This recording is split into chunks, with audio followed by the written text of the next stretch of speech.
قرآن پاک۔ جب تمہارا دل کسی کے گلے لگ کے رونے کو چاہے تو قرآن کو گلے لگا لینا۔ وَمَا الْحَيَاةُ الدُّنْيَا إِلَّا مَتَاعُ الْغُرُورِ، اور یہ دنیا کی زندگی دھوکے کا سامان ہے اور اس کے سوا کچھ بھی نہیں۔ بے شک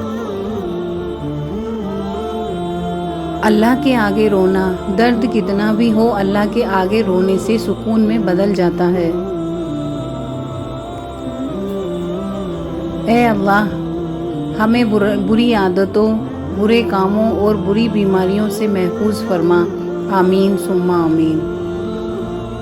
مانگو، اللہ سے مانگو، پھر مانگو، مانگتے رہو، وہ دے گا، وہی دے گا، کیونکہ وہی دے سکتا ہے۔ بے شک اس کے سوا کوئی بھی معبود نہیں۔ وہ دعائیں رد نہیں کرتا، بس بہترین وقتوں پہ قبول کرتا ہے۔ رسول اللہ صلی اللہ علیہ وسلم نے ارشاد فرمایا، جنت کے 8 دروازے ہیں، ان میں سے ایک دروازے کا نام ریان ہے، جس کے داخل ہونے والے صرف روزے دار ہوں گے۔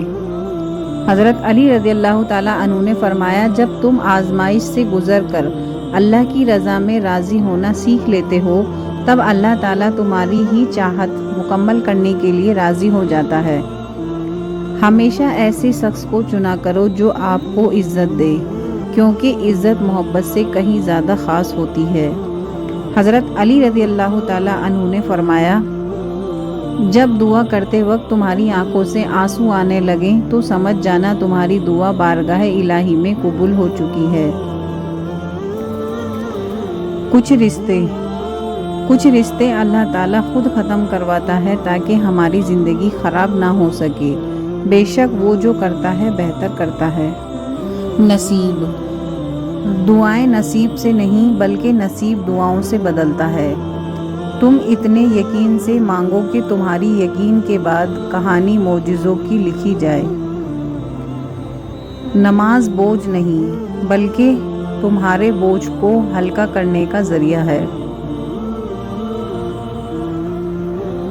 انتظار کرو، دیکھو، یوں زندگی سے مایوس نہیں ہوا کرو، اللہ تعالیٰ ضائع نہیں کرے گا تمہاری دعا اور تمہارا صبر، بس انتظار کرو۔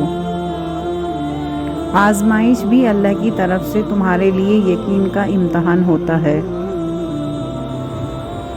اللہ آزماتا ہے اپنے پسندیدہ بندوں کو اس چیز سے جو اسے بہت پیاری ہوتی ہے، تاکہ اس چیز کی طلب انسان کو اپنے رب سے ملوا دے اور وہ اسی سے امید رکھے۔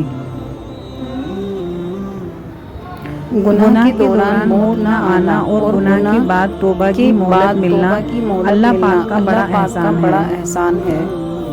کسی کی بیٹی کو جب اپنے گھر لے آئیں تو یاد رکھیں کہ شادی کر کے ہی لائے ہیں، خرید کر نہیں کہ جیسا مرضی سلوک کیا جائے، وہ آپ کے اچھے سلوک اور عزت کی حقدار ہوتی ہے۔